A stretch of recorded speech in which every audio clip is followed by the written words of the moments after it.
It was a cold night in the small town of Willow Creek. The wind howled through the fields, carrying with it the smell of wet earth and the sound of thunder rolling in the distance.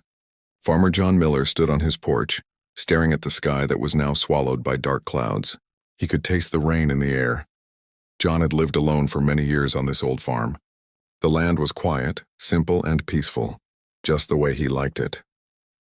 His wife had passed away long ago, and his only son had moved to the city, leaving him with nothing but his animals and the wide, open fields. Most nights were calm, but tonight felt different. There was something in the air, something strange. As lightning flashed, John heard the chickens clucking loudly from the coop near the barn. He frowned. Chickens never made that kind of noise unless something frightened them. Grabbing his flashlight, he muttered, "Probably a fox again," and stepped into the rain. The rain came down harder, soaking his jacket in seconds. The beam of his flashlight cut through the darkness as he moved toward the coop. The thunder grew louder, echoing through the valley. When he reached the small wooden door of the chicken coop, he paused. The noises inside weren't just the clucking of scared birds, there was something else. A soft sound. A whimper. Almost like a child crying. John froze. His first thought was that maybe someone's kid got lost in the storm. He called out, "Hello? Anyone there?" No answer. Only the sound of rain hitting the roof. Cautiously, he pulled the latch and opened the door. The light from his flashlight fell inside, and John's breath caught in his throat. In the corner of the coop, between the wooden walls and the feed sacks, was a woman crouched low, holding something close to her chest. Her clothes were soaked, her hair clung to her face, and her body shook from the cold. But what made John step back in shock wasn't the woman herself. It was her eyes. They glowed faint blue in the beam of the flashlight, and her skin shimmered with a pale silver hue, as if reflecting the storm's lightning. "Please," she whispered. Her voice was soft, trembling. "Please don't hurt us. We just needed shelter from the rain." John stood frozen, gripping the flashlight tightly. "Us?" he said slowly. The woman lifted her arms, revealing a small child wrapped in a torn gray blanket. The child's skin looked the same as hers, slightly metallic, smooth, and faintly glowing. The child blinked up at John, its eyes bright like liquid glass. John took a step back. His mind raced. This can't be real, he thought. Maybe he was imagining things. Maybe he had worked too long in the fields. But the cold air and the frightened look in the woman's eyes told him otherwise. The chickens huddled in the corner, clucking softly as if sensing the tension. John lowered his flashlight a little. Who are you?" he asked. The woman didn't answer right away. She looked at the child, then back at him. "We mean no harm," she said. "We just needed a place to stay until the storm passes." John swallowed hard. He wasn't sure what to do. He could see fear in her eyes. Real fear, not the kind someone fakes. Her lips trembled, and the child pressed its small hands against her chest. Finally, John said, "All right, you can stay until the rain stops, but you'd better explain yourself when the sun's up." The woman nodded quickly. "Thank you." He stepped back, still unsure if he was doing the right thing. "There's an old blanket in the barn," he said. "I'll bring it here." When John returned a few minutes later, he found the woman sitting quietly, humming softly to the child. The sound was strange, not a human tune, but gentle and calming. The glow from their skin dimmed as they relaxed. "Here," John said, handing her the blanket. She took it with trembling hands. "You're very kind, human." That word, human, made John freeze again. He stared at her. "You're not from around here, are you?" She hesitated, then looked down. "No, we came from far away. Too far for you to imagine." The wind blew harder outside, rattling the coop walls. John felt a chill crawl down his spine. He didn't want to ask, but curiosity got the better of him. "What happened to you?" The woman's eyes filled with tears. "We were chased. Our ship crashed in the forest 2 weeks ago. The others didn't survive." Her voice broke. "I have only him now." She looked at her child and kissed his forehead. John didn't know what to say. His heart, hardened by years of loneliness, softened just a little. He thought about his wife, about how she used to cradle their son the same way. He finally said, "You can stay tonight, but tomorrow morning you'll tell me everything. Deal?" She nodded silently. John turned to leave, but before he could step out, she spoke again. "My name is Lyra." He paused. "John," he replied. "John Miller." As he closed the door behind him, he looked once more at the woman and her child. The soft blue glow of their skin reflected off the wooden walls, casting strange shadows that danced like ghosts. Outside, the rain fell harder. John walked back to his house, his boots sinking into the mud. He couldn't shake the image from his mind. Those glowing eyes, that metallic skin, the fear in her voice. That night, he sat by the window, staring at the chicken coop through the rain. Lightning flashed again, and for a moment he thought he saw a shadow move near the edge of the woods. Something, or someone, was out there. He grabbed his old shotgun from the rack. It wasn't much, but it made him feel safer. Hours passed, and the storm only grew stronger. Around midnight, the power went out. The whole farm sank into darkness. The only light came from the occasional flash of lightning and the faint blue glow coming from the coop. John tried to rest, but sleep wouldn't come. Every sound, the creak of the roof, the rustle of trees, the distant roll of thunder, felt heavier than usual. Then he heard it again. A noise from outside, a low humming like an engine or a machine. He stood up quickly and went to the window. Through the rain, he saw faint red lights moving between the trees, slow, deliberate, like eyes searching. "What the hell?" he muttered. The sound grew louder. Not thunder, something else, mechanical and precise. Then a sharp beam of white light swept across his fields. It moved slowly, scanning the ground. John's heart began to race. He turned toward the chicken coop. The light was getting closer. Without thinking, he ran out into the rain again, shotgun in hand. The cold wind stung his face as he reached the coop. He threw the door open. "Lyra!" he hissed. "There's something out there, lights, machines." Lyra's eyes widened. "They found us," she whispered. "Who?" "The hunters," she said. "They're not human. They came after our ship. They want my child." John's stomach twisted. "You mean aliens are hunting you?" Lyra nodded, holding her child tighter.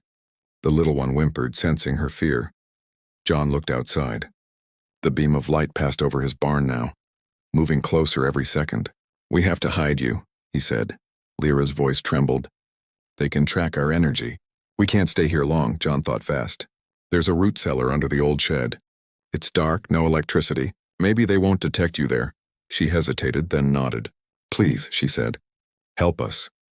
He didn't know why he cared so much, but something deep inside him, something human, told him he couldn't let them be taken. He led her through the rain, the child in her arms glowing faintly. The thunder covered their footsteps as they moved across the yard. When they reached the shed, John lifted the trapdoor to the cellar. "Go down," he whispered. Lyra climbed down carefully. Before disappearing into the dark, she looked up at him. "You're a good man, John Miller." He gave a small nod. "Just stay quiet." He closed the door and covered it with an old rug and tools. Then he went back to his porch, pretending to fix a broken lantern as the strange light finally reached his farm. Through the rain, he saw them, 3 tall figures walking silently, their shapes blurred by the storm.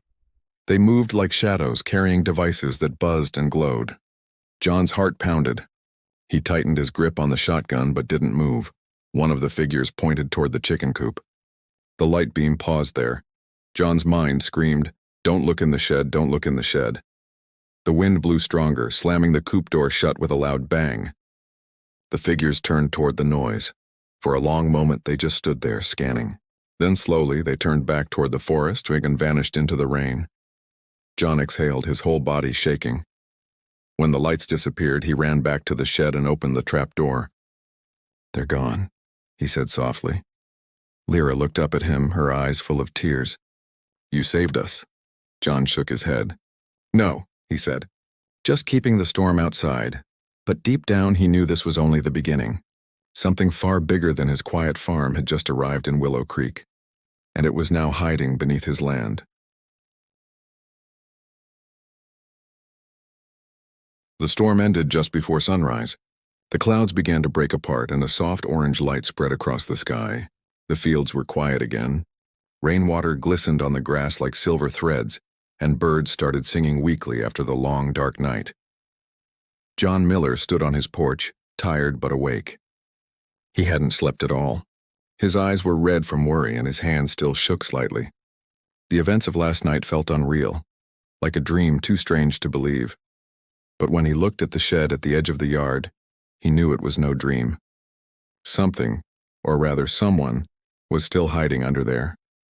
He walked toward the shed slowly, feeling the wet ground beneath his boots. When he reached the old wooden door, he stopped, listening. No sound came from below. Only silence. He took a breath and knocked twice on the wood. "Lyra," he said quietly. "It's morning. You can come out now." A few seconds later, the trap door opened. Lyra climbed out, holding her child close to her chest. The little one blinked at the sunlight, his silver eyes reflecting the rising sun. John stepped back. In daylight, they looked even stranger, but also somehow more fragile. Lyra's skin, pale and metallic, glowed faintly under the morning light. Her face was tired, her hair tangled from the night. She looked less like a creature from another world, and more like a mother who had suffered too much. "Are they gone?" she asked softly. John nodded. "Yeah, I watched until dawn. Whatever they were, they left before sunrise." Lyra sighed with relief and sank to her knees. "Thank you," she whispered. "You saved our lives." John shook his head. "I just did what anyone would have done." But even as he said it, he knew it wasn't true. Most people would have called the police, or worse, the government. He didn't know why he hadn't. Maybe because of the way she had looked at him last night, desperate and scared. Maybe because of the child. John walked to the house and said, "Come on. You both look half frozen. You need food." Lyra hesitated, unsure if she should trust him. But the child in her arms made a small noise, a hungry, weak sound. That decided it for her. She followed John to the farmhouse. Inside, John lit the stove and poured warm milk into a cup. He gave her some bread and a blanket to wrap the child in. Lyra watched him carefully, as if waiting for him to change his mind. After a long silence, John finally said, "All right, Lyra, you promised to explain." "Who are you, really?" She looked down. "I told you part of it last night. We came from far away. My people were searching for a place where we could live in peace. Our world is dying, and our ships travel across the stars looking for new homes." John listened quietly, not interrupting. She continued, her voice trembling.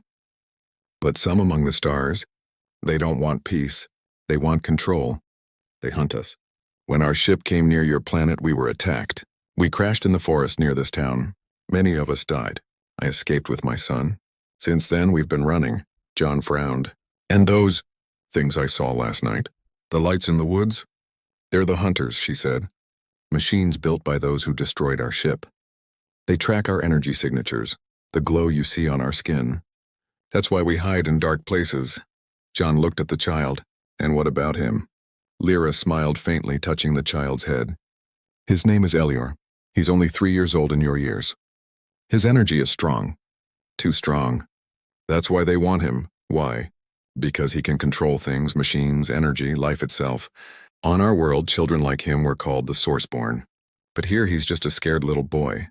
John leaned back, trying to process it all. It sounded impossible, like something from a sci-fi movie. Yet everything he'd seen told him it was real. Lyra looked around the small kitchen, her expression softening. "Your home is warm," she said quietly. "It smells like life." I had almost forgotten what that felt like. John didn't know what to say. He poured himself some coffee and sat across from her. "So what now? You can't stay here forever. If those machines are still out there—" "They are," she said firmly. "They won't stop until they find us." John thought for a moment. "Then we need to hide you better. There's an old storm shelter under the barn. Nobody goes there." Lyra shook her head. "No, you've already risked too much for us. If they find out you helped us, they'll hurt you too." John looked at her and said, "Lady, I've been alone most of my life. If someone finally needed my help, I'm not about to walk away." Lyra's eyes filled with tears again, but this time they weren't from fear. "You have a kind heart, John Miller," she said softly. For the rest of the morning, John helped her clean up. She dried her clothes by the fire while Elior slept wrapped in blankets on the couch. For the first time in days, Lyra's face relaxed. But peace didn't last long. Around noon, a black SUV appeared at the end of John's dusty road. It stopped there for a moment, its tinted windows reflecting the sun. Then it slowly drove closer. John's stomach twisted. "Lyra," he said quietly. "Hide." She didn't question him. She grabbed the child and ran upstairs to the small attic space. John covered the trapdoor with an old rug just as the sound of tires crunching on gravel grew louder. Moments later, there was a knock on the door. John opened it halfway. Two men stood there, both wearing black suits. Their expressions were serious, cold. One of them held a strange device, small, metallic, with blinking lights. "Morning," John said calmly. "Can I help you?" The taller man flashed a badge too quickly for John to read. "We're from the Federal Science Agency," he said. "We're looking for something unusual that might have fallen in this area during last week's meteor shower." John forced a confused smile. "Meteor shower?" "Didn't notice anything." The other man looked past him, scanning the inside of the house. "You live here alone?" "Yeah," John said. "Just me and the animals." The device in the man's hand started to beep softly. His eyes narrowed. "Mind if we look around?" John's pulse quickened. "You got a warrant?" The man smiled faintly. "We don't need one for this kind of work." Before John could stop them, they stepped inside. One of them walked toward the living room, glancing at the furniture. The other pointed the device toward the floor, where faint blue readings flashed. "Something's been here," the man said. "Recently?" John clenched his fists. "Look, I told you, it's just me here." The agent looked at him sharply. "If you're hiding anything, Farmer, it won't end well for you." Upstairs, Lyra held her breath. She could hear their voices below. Elior stirred in her arms, making a soft humming sound. "Shh," she whispered. "Please stay quiet." But Elior's small hands began to glow faintly. His fear was triggering his power. Downstairs, the scanner beeped louder. The agents exchanged glances. "It's above us," one said. John's heart pounded. He had to do something. Quickly, he took a deep breath and said, "You know, there's an old barn out back. Maybe whatever you're looking for landed there." The taller agent hesitated. "Show us." John led them outside, away from the house. As they walked through the yard, he kept glancing toward the attic window, praying Lyra would stay silent. Inside the house, Lyra rocked Elior gently, whispering a soft alien lullaby. Slowly, the glow faded from his hands and the scanners beeping outside began to slow. John opened the barn door, pretending to look around. "See? Nothing here but hay and tools." The agents scanned the barn anyway, their devices humming. After a few minutes, one of them sighed. "False reading, maybe. These old farms mess with the sensors," the other nodded. "Let's move on." John exhaled in relief as they got back in their SUV and drove away down the muddy road. When they were gone, he ran back to the house and climbed to the attic. He opened the hatch carefully. Lyra was sitting there, holding Elior close, tears streaming down her cheeks. "They were close," she whispered. "So close," John nodded. "But they didn't find you." "Not yet." Lyra looked at him, her face pale. "You shouldn't help us anymore." "They'll come back," John shook his head. "Then we'll be ready next time." She blinked. "Why are you doing this?" John looked at her for a long moment. "Because you remind me of my family, and because sometimes the right thing is the hardest thing to do." For a while, neither of them spoke. The wind moved softly outside, and sunlight spilled into the attic through a small crack. Elior reached out and touched John's hand. A faint warmth spread through his skin like a pulse of gentle light. John looked down in surprise. Lyra smiled weakly. "He likes you," she said. "He can feel kindness," John smiled faintly. "Well, tell him to stop glowing when he's scared. That thing almost gave me a heart attack." For the first time, Lyra laughed, a quiet, human-sounding laugh. But deep down, both of them knew the truth. This peace wouldn't last. The men in black would return. The hunters might come again, and when they did, John Miller would have to choose between protecting a secret from the stars or saving the only family he had left.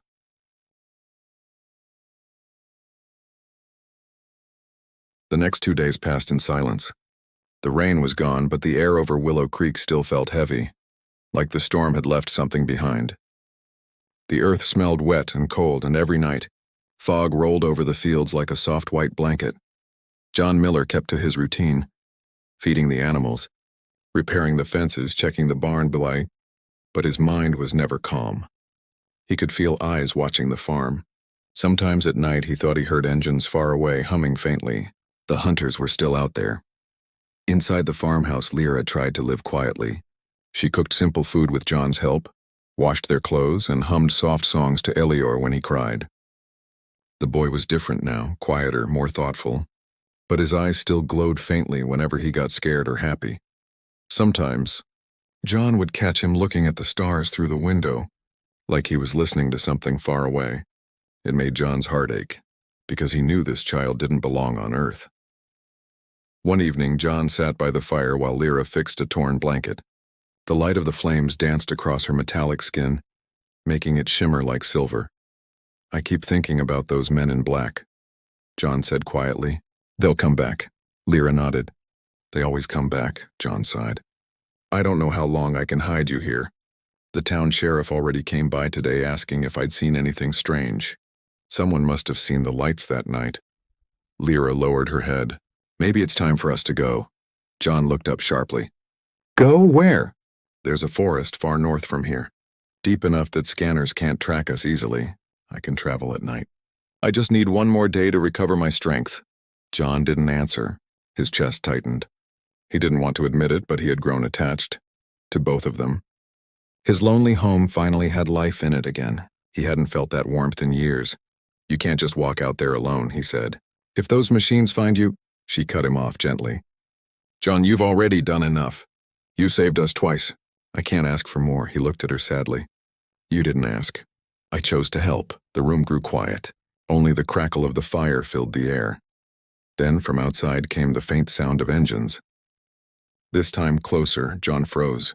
Lyra stood instantly clutching Elaire. "They're here," she whispered. John ran to the window. Through the fog, he saw bright white beams moving across the field. Not one, but several. Black SUVs again. The men had returned, but there were more of them now. "Basement," John said quickly. "Go now." Lyra didn't hesitate. She ran toward the cellar door as John grabbed his shotgun. He didn't plan to use it, but he needed time. The vehicle stopped near the barn. Doors opened. Men in black stepped out holding strange scanning devices and weapons. One of them spoke into a radio. "This is Agent Ross. We've picked up a clear signal. The energy reading is strong. The source is here." John's heart pounded.